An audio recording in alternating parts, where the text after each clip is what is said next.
stars have sung about it, films have been made about it, business tycoons have talked about it. But it seems like advertisers and marketers have forgotten to focus on the biggest emerging market, that's women. Believe it or not, they account for 2/3 of the global consumption pie, and with that kind of spending power, they're a market that can no longer be ignored.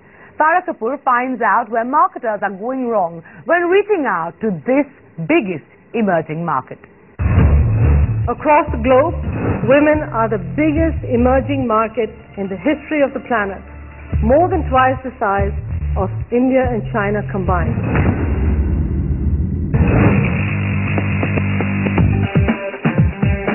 Move over India and China. It's women who will wield the spending power going forward. I call her a $1 trillion woman.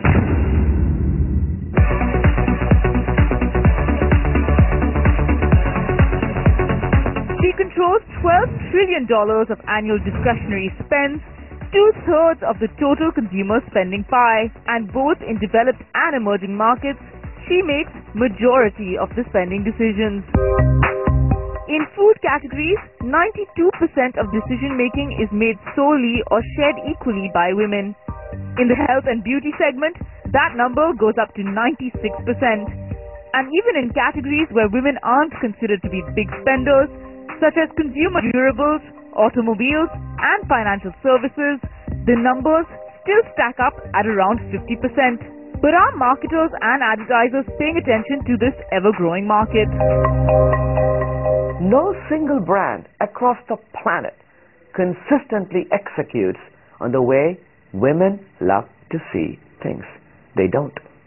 So the opportunity to really cater to the $1 trillion shopper is a wide open opportunity where there is no consistency today and no one has taken the time to understand her other than painting it in pretty pink. Insofar as creating the product is concerned, I think manufacturers and marketers do a fairly shoddy job of marketing to them.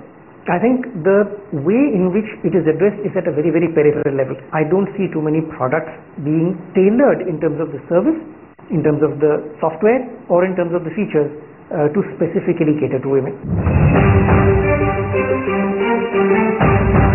It's no surprise, therefore, that women today are dissatisfied with the way products and services are being offered to them. According to a study by the Boston Consulting Group, over 40% of women are dissatisfied with categories such as financial services, consumer durables, and automobiles. And with men, the level of dissatisfaction comes down to a low 20% across the same categories. You will have a few niche products.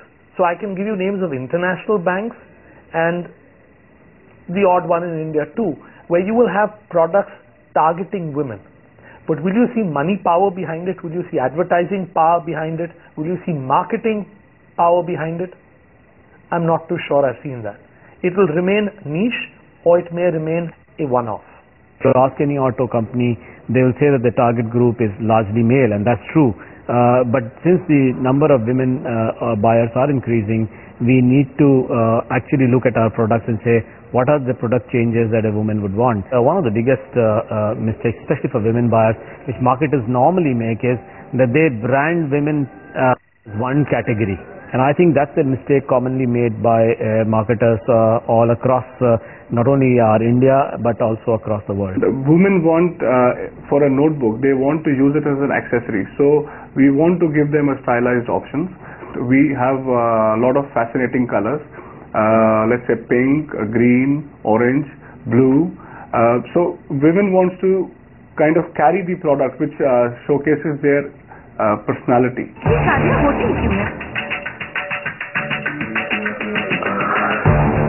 While sectors like automobiles, financial services and consumer durables see women as a niche market right now, even categories like FMCG and personal care make some common mistakes when reaching out to their most valued customer. The most common faux pas in terms of advertising is that while the role of the Indian woman is changing rapidly in real life, advertisers continue to portray stereotypes of women to reach out to consumers. She's seen as the wife, the mother, the daughter, the lover, the seductress, and never as herself. And therein lies the problem. No household ever happens without a woman. And no woman wants to give away charge of her kitchen. No. So I think that let's not be so fussy about it. Just because we are today's very evolved people, we say, get the woman out of the kitchen. Have you ever wanted to ask her, do you want to get out of the kitchen?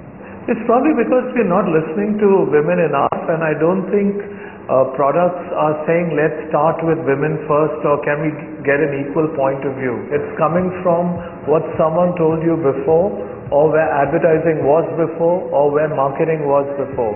No one's saying there's a new here and now. There's a new dominance and a role that women are playing. And so can we listen to the voices of these women? Can we get more women involved? Because then suddenly you get a fresh perspective. Leslie Wexner, founder of Limited Brands and one of the most successful marketers to women, said that you can't sell to women like they're men wearing skirts. And with the advertising and marketing industry dominated by men, a select few have managed to understand the sensibility of a woman in their advertising. Case in point, P&G's Women Against Lazy Stubble campaign for Gillette. Not only did the brand display women's roles as influencers, but also successfully managed to extend the product and create a razor that clearly caters to a woman's requirements. Another example is HUL's Real Women, Real Beauty campaign for Dove. The campaign represents a middle ground of letting us see real women in the media. So without playing on flaws and insecurities, the brand reaffirmed its place in the beauty and personal care segment. Real women with real beauty. Dove keeps them beautiful. In terms of benefits, it's a conception that women consumers want emotional benefits, but really they are one of the toughest consumers. They want functional benefits, they want technical benefits, and they want emotional benefits. And I think Dove does a very good job in delivering to all three. And while it's well and good to talk about appealing to a woman's sentiment and sensibility, what's really interesting is the incremental value that a brand gets when it reaches out and tweaks its model for smaller target groups.